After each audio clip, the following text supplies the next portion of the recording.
everybody, and welcome back to another Waltons review. So we are reviewing the Literary Man, and with me is Resolute Germ. How are you, Germ? Oh, I'm alive. That's good enough for now. Yeah, yeah. Just gotta keep trudging away, right? Yep. Okay. All right. Geez. So we'll start out with our usual the opening. So it's written by Coley Kimber, directed by Philip. I think Philip Lealock directs a lot of these episodes. Growing up on Walton's Mountain in those Depression years, when times were lean and money was scarce, I learned early that hard work was a central fact of life and the key to survival. I wasn't afraid of work, but above everything else, I wanted to be a writer. Gripping a book, reading and rereading the wonderfully colored sentences, this was as close as I could get to another writer. Until one afternoon, I met someone who showed me the way I must take to be a literary man. Alrighty, so we get introduced to A.J. Covington here right away. So we find out they have a huge contract with the freight mill that they have 3 days to get it done with. It's a real slow Mm. start to the episode and stuff. I had a simple jack. Hey, Simple Jack, how's it going? I haven't seen you in a while. How's it going? Yeah. So you get introduced. So he goes there. I'm not usually my usual player here.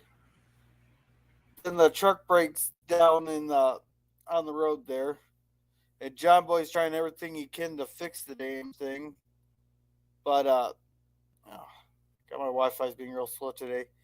So he's doing everything he can fix it, but he runs into this AJ Covington, who somehow his magic hands is able to fix something that John Boy can't fix.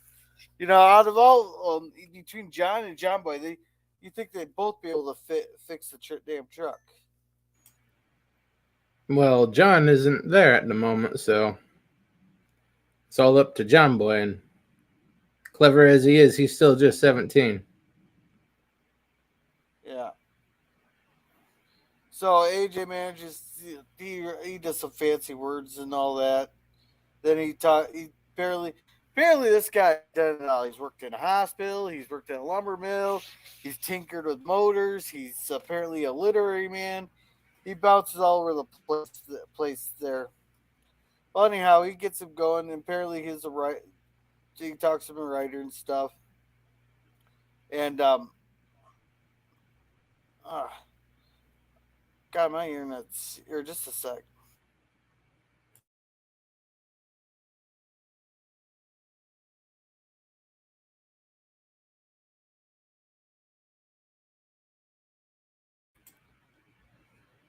Yeah, AJ is what you would call a vagabond.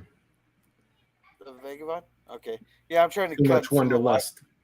Okay, I'm gonna try to cut some Wi-Fi sources here to see if I can figure it out. And apparently Jim Bob's not feeling well.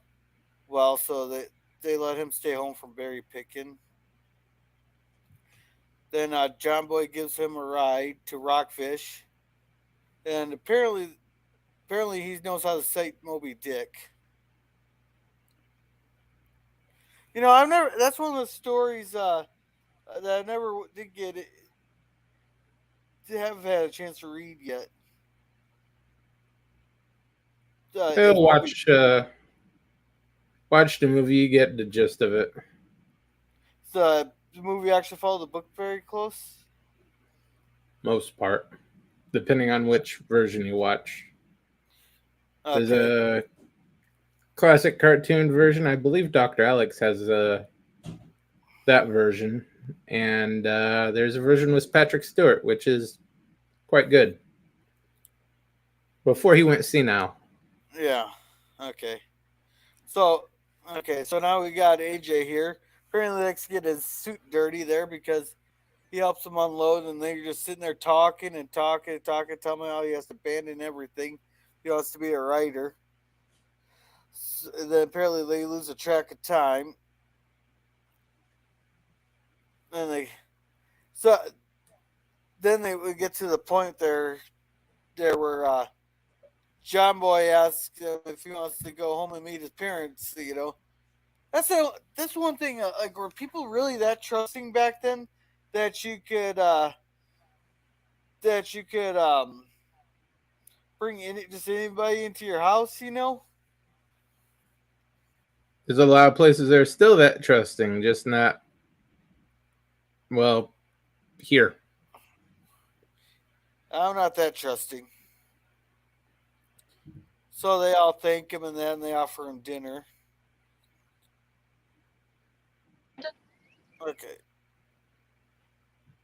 So let's see if I can get it too early. I missed my 10-second skip.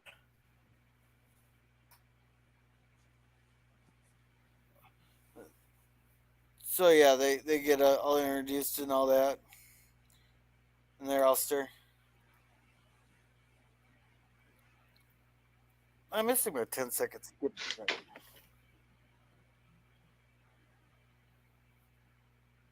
So yeah, Yeah, so that's they very feed him. helpful. That's just good manners. He helped John Boy with the truck. Least they can do is give him some food. Yeah, then John Boy offers him help, and then well, Or is there? Steve Crane was my tent mate. Stephen Crane? The Red Badge of Courage? yeah. So apparently he was in Cuba during the Spanish War, and all that. And I don't recognize Steve Crane as an author.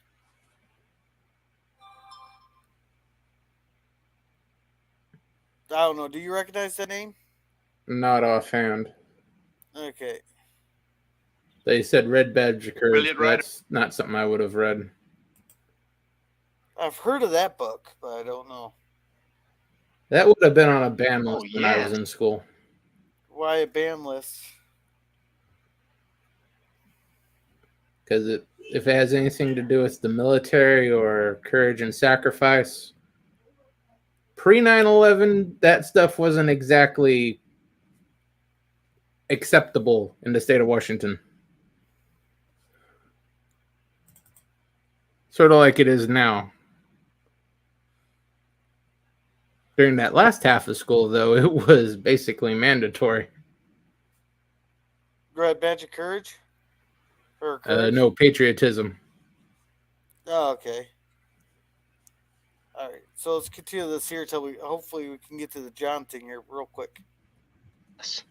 Tragic loss. That's so young. Well, it's about time to turn in. We've got to work double time tomorrow, John Boy. I understand you have a sawmill, Mr. Walton. Yeah, just so Yeah, say it's a tiny little sawmill, but they got one. I'm surprised they don't have like a bat. Oh, we'll get to that later. But yeah, they got a simple actually, it's not even a mom and pop operation. It's just a pop and son operation. back there. Yeah. Got some lumber for the railroad, a little firewood. I once worked a whole season on a lumber mill up near Seattle. It was hard work, but it was satisfying. And you've cut timber? Yeah. So apparently he's a jack of all trades. Does he just take any job that? Yeah, apparently. Always looking for what's going to inspire him to write the great American novel. Yeah. Sort of like Acres of a random waiter or an Uber driver.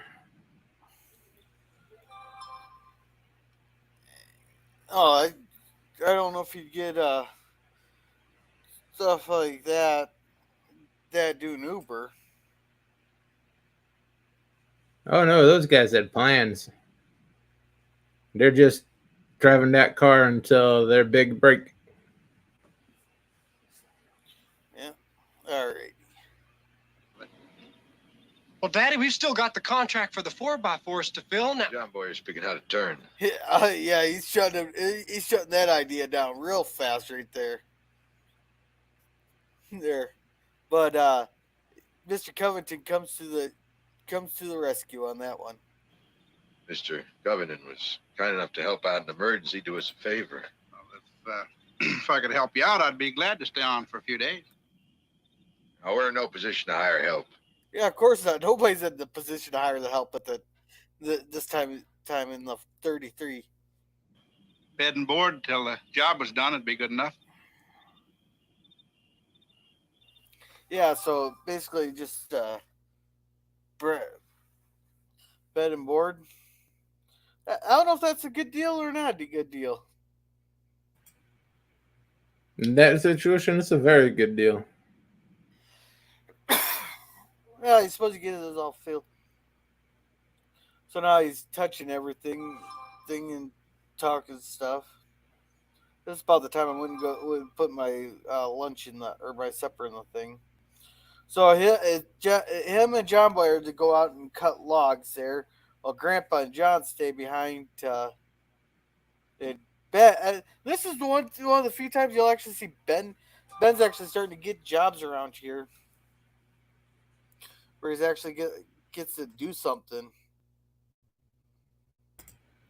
Yeah, good story progression from the last episode.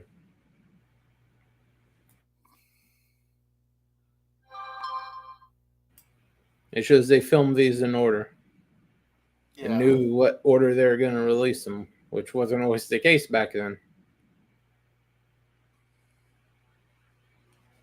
Unfortunately, in this era, MASH, they had a real problem doing that sometimes. Yeah.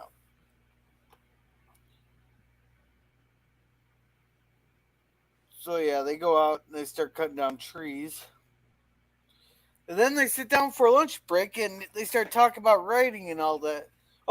First they talk about this here. He says some fancy words in that. I'm not even gonna play it. This isn't even to the good part. But he says some fancy words about the house. Apparently they owe back taxes on it like $58, which is what, a couple grand now? Something like that. Probably about $5,000 in back taxes.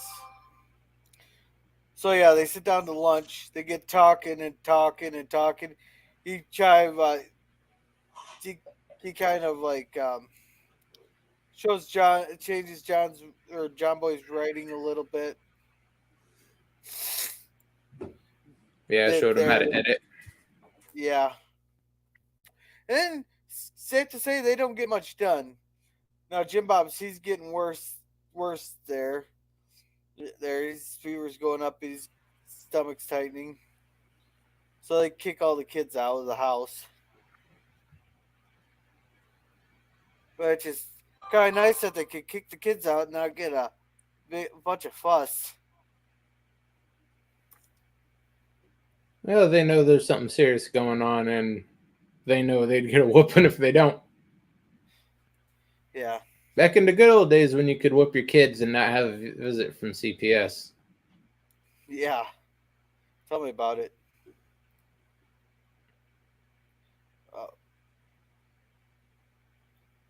I turned all my Wi-Fi sources off and it's still sputtering.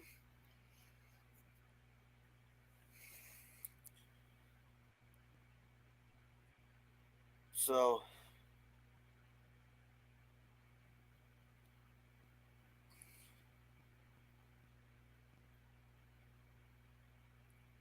yeah, they're still talking. Like I said, the first 20-some minutes was real slow. Like there was anything to talk about, really.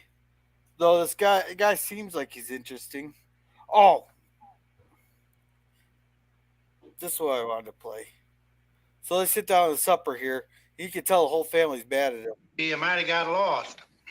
No, sir, we didn't, but we did lose sight of the time. John Boy's all laughing about it, but you can tell the whole family's pissed about him. Well, yeah, he just cost them $22. No, he didn't cost him $22 yet.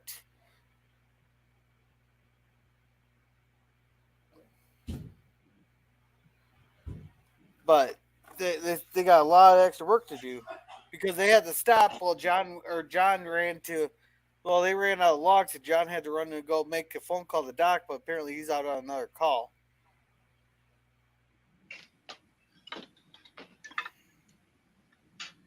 How's Jim Bob? He's one sick child. Daddy phoned for the doctor, but he was out on another call. Grandma's tone there should have told you everything right there. Grandma's pissed. She wants to whoop his ass, but it's not her child to whoop the ass. That's John's job. Yep. But I bet you Grandma could still take him over her knee. Oh yeah, Grandma could still cut a switch. Yeah, she may be small, but she could still take John Boy over her knee. All we can do now is wait. Yeah. Bring back a full load, did you, son? Well, no, Daddy, not exactly a full load. Right much, though.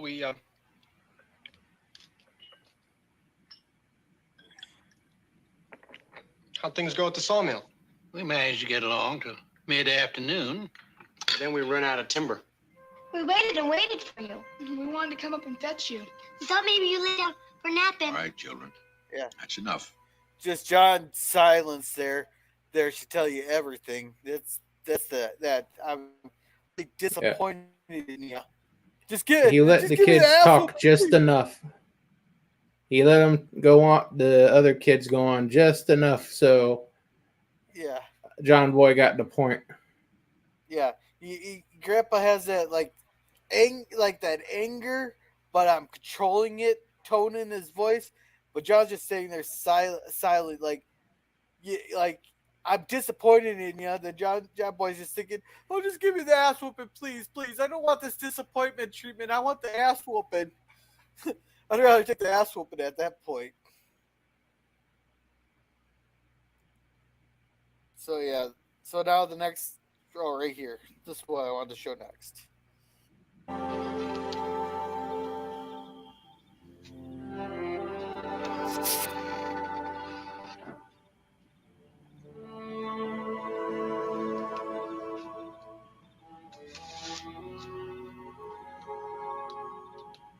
Daddy, I did wrong today. I'm sorry.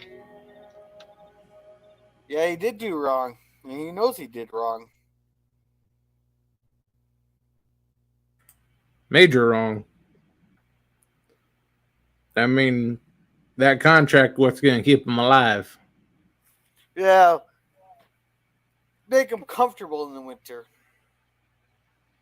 Make sure they have enough food on the table. Maybe have a new pair of shoes for the kids. Those things happen sometimes. Such an early start. Seemed like we were doing real good. Sometimes a man works real hard and can't seem to get anything done. No, it wasn't that. We sat down on a log to eat lunch and we started talking. I asked A.J. about writing, actually, how he got started and all. And he told. See, it must be nice that he can at least be honest with his father, on what really happened instead of coming up with a cockable story about how, they couldn't find the right size trees or nothing, or we had a dull blades or some stupid shit. He's just flat out honest. We got around to fucking off. Yeah. Well, he knows his father probably has an idea of what happened, so. Yeah. I as well tell the truth instead of a half-ass lie. Yeah. Told me. And you didn't get much wood cut. That's the whole thing.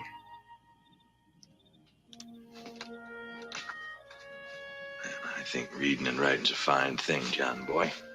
It is a fine thing, but you got other responsibilities. That's your hobby right now, not your job. So you got to do your responsibilities first to your family. But you had a job to do today for me, for the family, for yourself. Oh, I forgot John said that. Oops. Man's judged by the way he's handling a job he's agreed to do. Give less than your best, whether you're writing or chopping wood or farming, and you're failing a lot of people. Yeah, he's right.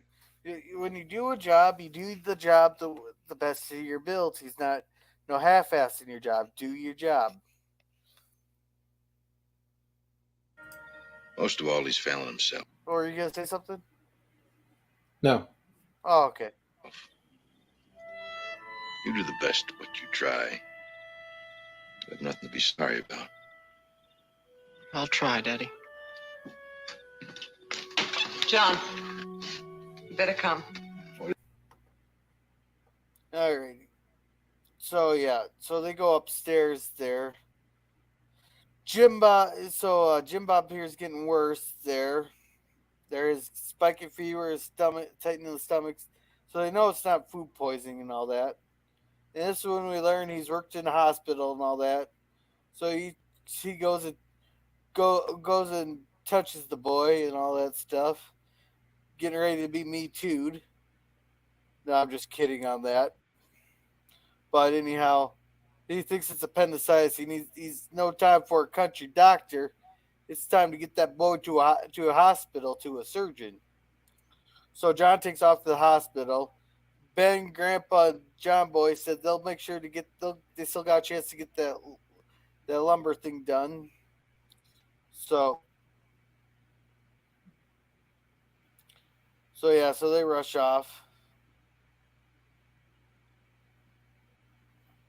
They're out here talking. He tells the story of his life. They're kind of how he grew up and stuff. Yeah, very similar to John Boy. Yeah, almost identical. Like it's an older version of John Boy, actually.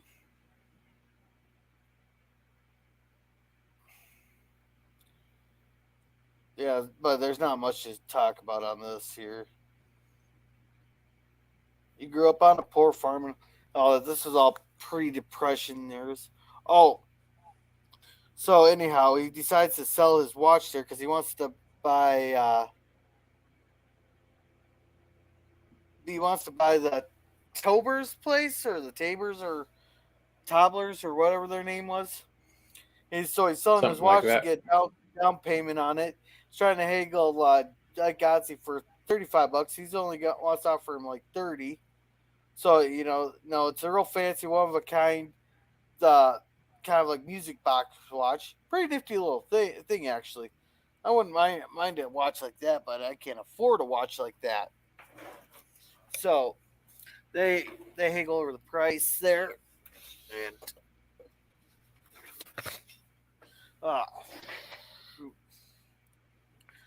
so let me fast forward this here.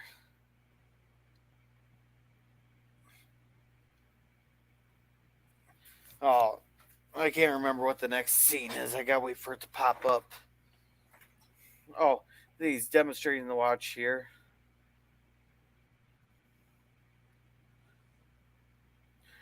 Do they actually take like down payments on the back taxes like that to get the place, or do you actually have to pay it in full? I'm sure they're willing to make a deal in this situation. Anything to get their hands on money. Yeah, well, the place has been vacant for 3 years. Do the taxes keep adding up after or does the taxes stop when the place has been foreclosed or whatever? If it is foreclosed by the county, it doesn't add up. Because the county can't very well charge itself taxes. No, they could. They just could say, "Oh, the back taxes go back to this date here." They could.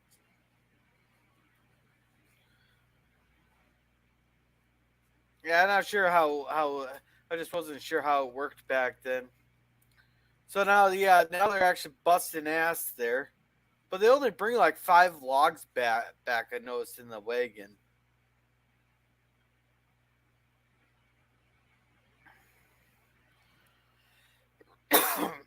Oh. That may be about the weight the horses can pull. So you mean they only cut like 2 trees down that whole day? Well, you got to cut them down. You have to fall them. You have to strip them. You have to size them for the cart. Oh, they didn't strip them, but they did cut. So they cut like 1 tree down in like 12 hours. So they went just after sun up, and didn't come back till sundown. Okay. Oh wait, maybe there's like 10 logs in there, and this is where Mr. Covington gets the bright idea of speeding up the sawmill there, thereby yeah, they putting stripped a smaller those. pulley on it. Oh, They did got the branches and everything off there. Oh, they took the branches off, but I didn't think they took the bark off.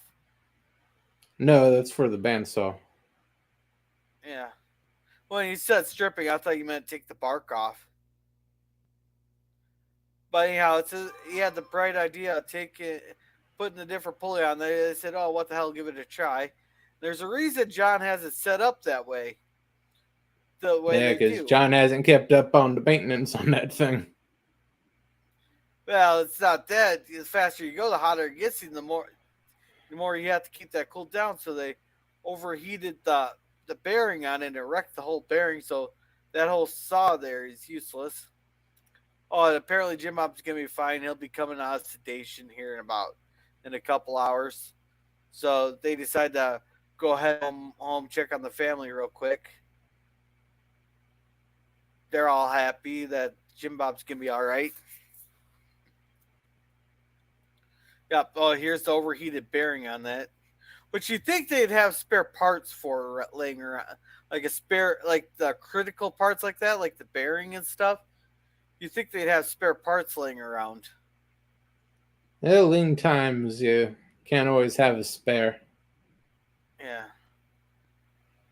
Those things weren't exactly mass produced at the time. Yeah.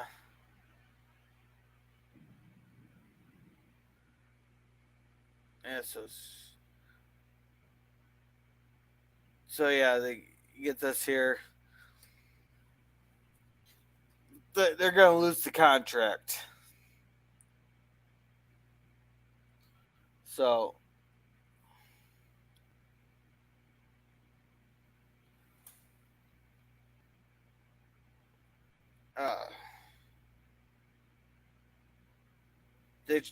John Boy just flat out tells them, "We burnt the bearing out. We fucked up the entire mill." And you can tell Mr. Covington's upset that because it was his idea. You know, it's awfully polite of him to thank Chance for the milk. Now, did you know that cows produce 10 to 12 gallons of milk a day? I did not know they could produce that much. Yeah, apparently they could. They can. So they say they need another milking cow. Let's see. They got 7 kids and 4 adults. Apparently they go through 10 to 12 gallons of milk a day. But of course, this is back when they made everything from scratch, too. Yeah.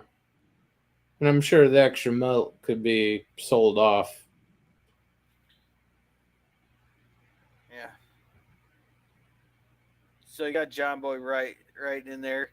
Talk about how he's going to give up writing and stuff.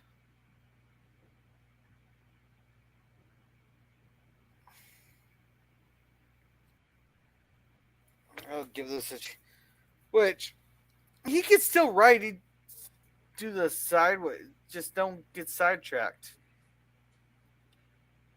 He hasn't quite learned that responsibility yet. Yeah. So, this here was good. I'm gonna show this. I was just thinking. Piecing out a story in your mind? Yeah. Oh yeah, he has plenty of stories in his mind. Well, if you'd like to talk it out loud, there's nothing I'd rather do than listen. That's what I've done with all my stories, John Boy. Talked them all away instead of putting them down on paper. What do you mean? I've yarned my yarns at boarding house tables, in saloons, hotel lobbies, street corners, just about any place I could get anybody to listen. So he could talk them all, but he just can't write them down. I bet you he wish he had a tape recorder. Yeah, he'd love that. Because he can really spin a yarn, but it just takes time. But it takes the patience to write it down. Then when I set myself down alone in front of a blank piece of paper, it was all gone. I was drained. I'd talked it all away. So I couldn't write. You know, I you can have tell the John same damn problem with all these damn YouTube stuff. So why write it down? Just turn the camera on and just start speaking. I'll have to do that. Yeah. I get a shot of Jack to do it, but oh well. Yeah. I got some of the good stuff on top of the fridge.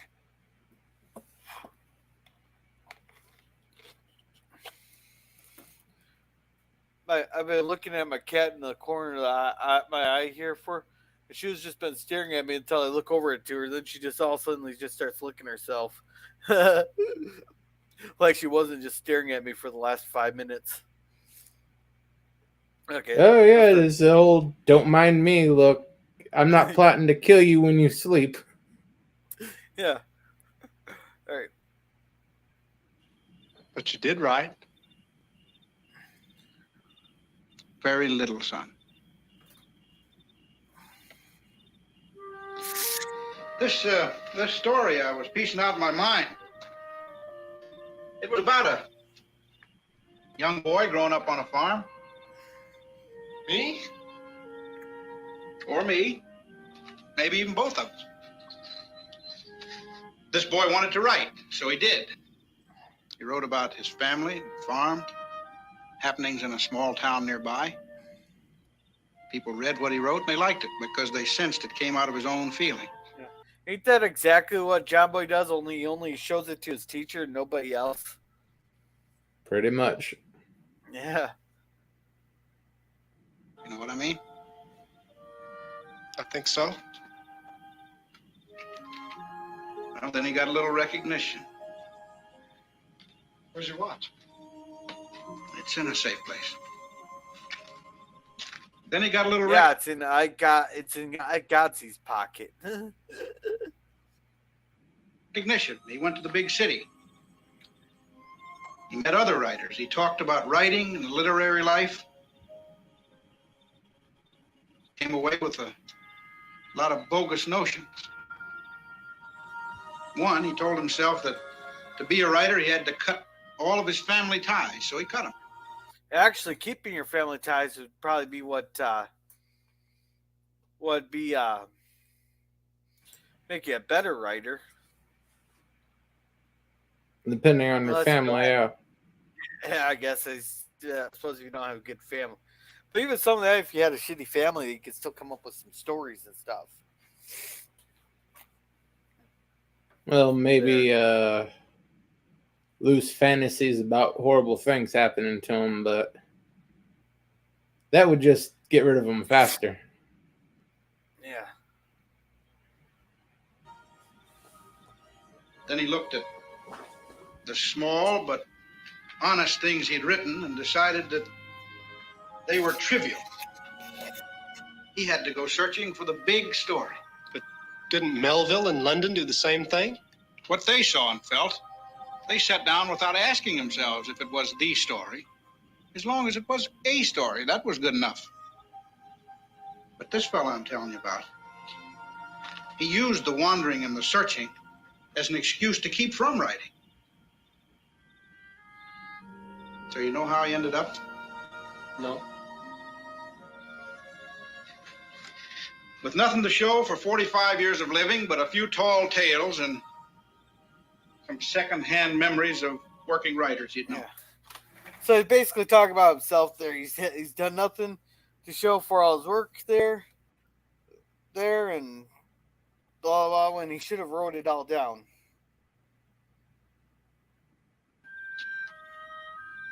But he could still write if he wanted to. He tells himself that from time to time, but he doesn't really believe it anymore.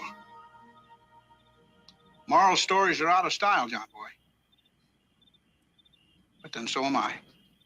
Okay, so we get pretty much the gist of it. So John Boy goes back to we'll continue writing stuff.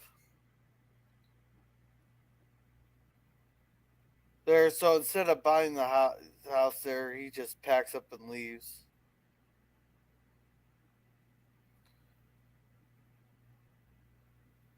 I want to get to that letter there. Apparently, Jim Bob's appendix looks like a fish hook and all that. That there, and apparently they're glad they weren't eating dinner when he was describing all this stuff. There, because apparently that was pretty disgusting. So yeah, AJ's gone, and apparently he left a letter. So I'll play the letter here. $22. Where would he get $22? Oh wait, did I miss the letter part? Oh well. So No, you didn't. Oh, okay. Yeah. So he gave him the $22 out of the 35 he got, so that because he feels bad for the bearing and stuff. I think I know, Grandma.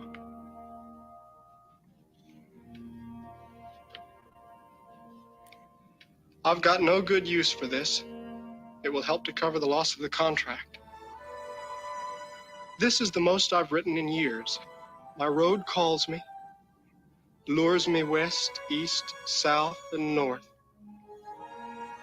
Most roads lead men homewards. My road leads me forth. Affectionately, A.J. Covington. Andy. Yeah. So John Boy finally got his tearful part for the episode and all that. I wonder how much that contract was for that they lost. If the $22 would have only helped. Well, John said that contract was worth $22 to the family, so I'd assume that's what the contract was going to pay out. Okay. So basically he paid for Jim Bob's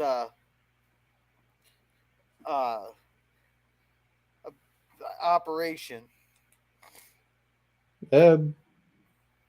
Yeah, that might cover the operation. No, the operation was $22.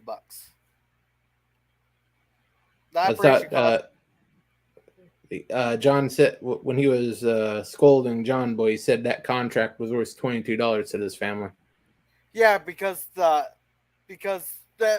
maybe the contract was for $22, but that's what the cost of the operation was. Because when they came back, it goes, yeah, that the operation that's gonna cost us $22. So they pretty much tighten their belts. So basically, all the money that they would have earned from the contract would have gone to the hospital bill. Yeah. Either way, AJ just made up for his mistake. He's the one who broke the saw. He's the one who stalled out John Boy. So he's just fixing everything that he broke. But I'm surprised. So they had Ben helping. Why wasn't Jason helping also? He could work the sawmill just as easily too. They should Probably have not that big of a job. No, but Jason should have been out there helping too. You know, if that contract was that big and that important, they should have had. They should have had. Yeah, you can only have so many people working the machine.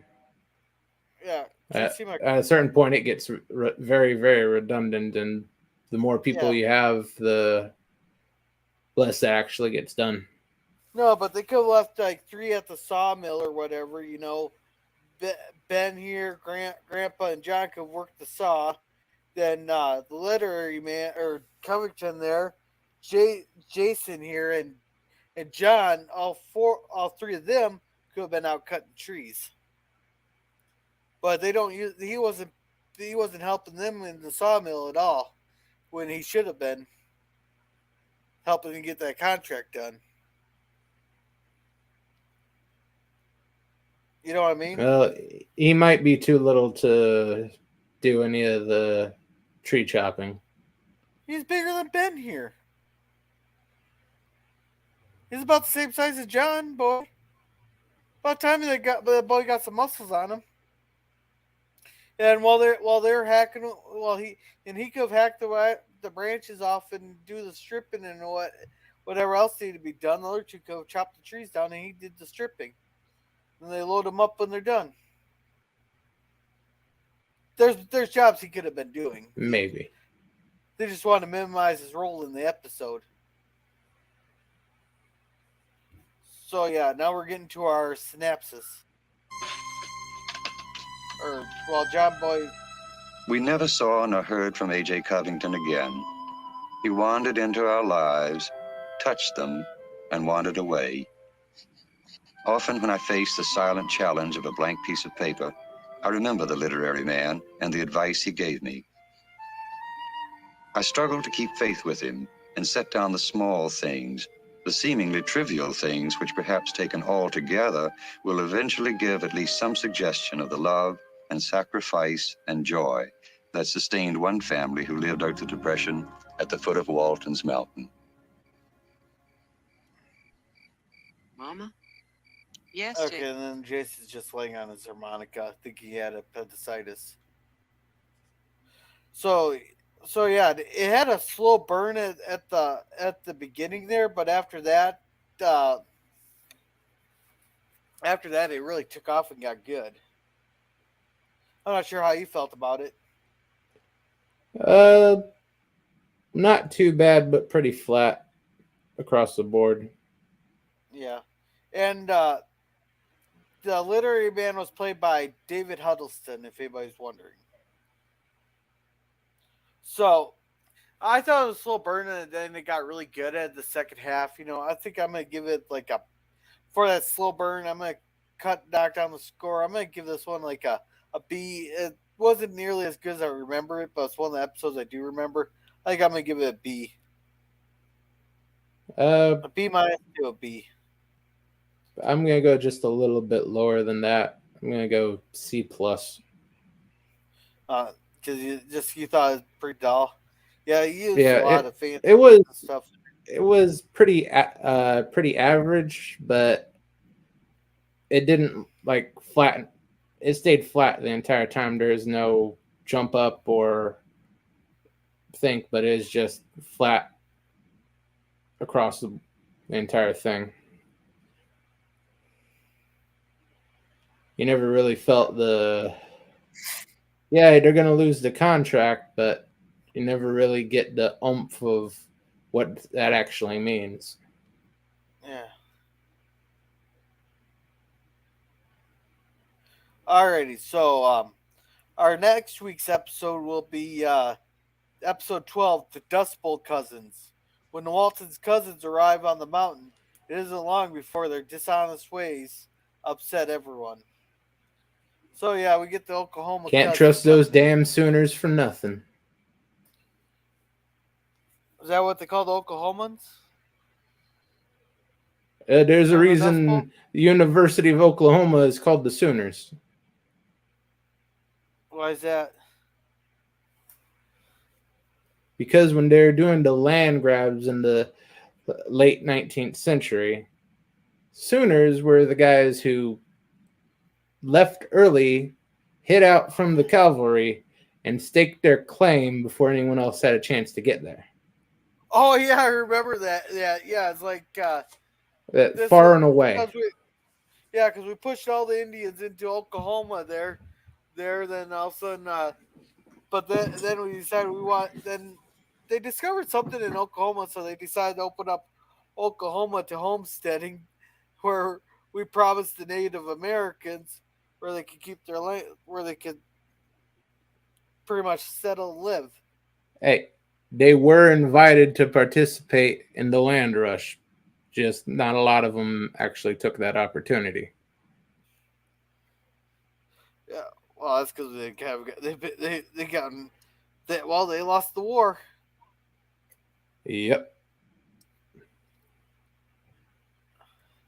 But former slaves, Indians, pretty much everyone was invited to participate in those land rushes. Yeah, and see, I wonder. I kind of wonder there. What would have happened if the Native Americans there didn't weren't so friendly to us when we first showed up, and let us and helped them survive the first winter. I wonder what would have happened after that. And what would have happened? There would have been another boat coming along in a year or two. Yeah. There was gold, so Spain was going to keep sending people, and well, No, the this was British before they really found didn't gold. care if they This found was before. gold. Columbus found the gold, and that's why the Spanish. That's why the pretty much most of the country or continent of South America speaks Spanish today. The whole convert them to Catholics was a bonus, but they came for the gold. Yeah. And they were here long before the English started sending people they didn't give a shit about. Yeah. Well, it's really the English that start pushing everybody away. So, but anyhow, enough with our history and all that. That's going down a rabbit hole. So, thank you, Simplejack Live, for coming. Now, Simplejack Live does Fortnite and plays Battlefield 2042. He has some of the top spots in Battlefield 2042. So, he's really good with interacting with the chat. I've been to quite a few of his streams there. It's real fun, so make sure to check that out, especially if you want to learn how to play Battlefield 2042 or Fortnite. What you got going on this week, Resolute? At the moment, I still plan to do Saturday morning cartoons tomorrow morning, but that may change. Okay. So hopefully you'll still be able to do it. And it'll be, if we do it, it'll be cops. Right. Okay. Not the bad boys, what you gonna do, but about a cartoon version of a 1988 show, if I remember right. Yep. Okay. So yeah, make sure to check that out. Keep an eye out for that there. And for me, uh, depending what I go, depending what I going on, I plan on doing random thoughts with Gorilla around noon tomorrow. Then Saturday night, Babylon 5. There we are just going into season 4 of Babylon 5, the long anticipated waited season of Babylon 5. And then on Sunday, we are watching Old Yeller. I have not seen that, so I'm very much looking forward to that. Then we got Stranger Things on Wednesday. So, with that, you guys have a good night, and remember to be a gorilla.